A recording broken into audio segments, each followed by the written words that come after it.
আগামী জুলাই মাসের মধ্যে জাতীয় সংসদ নির্বাচনের রোডম্যাপ ঘোষণা করা হবে বলে জানিয়েছেন নির্বাচন কমিশনার আনোয়ারুল ইসলাম সরকার। বুধবার দুপুরে রাজধানীতে সাংবাদিকদের তিনি এ কথা জানান। আনোয়ারুল ইসলাম সরকার বলেন, যেসব তরুণদের তফসিল ঘোষণার আগে 18 বছর পূর্ণ হবে তাদের ভোটার তালিকায় অন্তর্ভুক্ত করা হবে।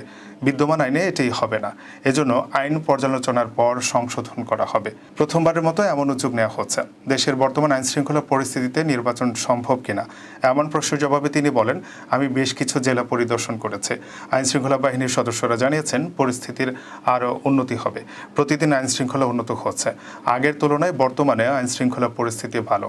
সুষ্ঠু নির্বাচনের জন্য সব ধরনের পদক্ষেপ নেওয়া হবে। ইসি কমিশনার বলেন, সুষ্ঠু নির্বাচনের জন্য একটি স্বয়ংসম্পূর্ণ ও পরিশুদ্ধ ভোটার তালিকা অপরিহার্য।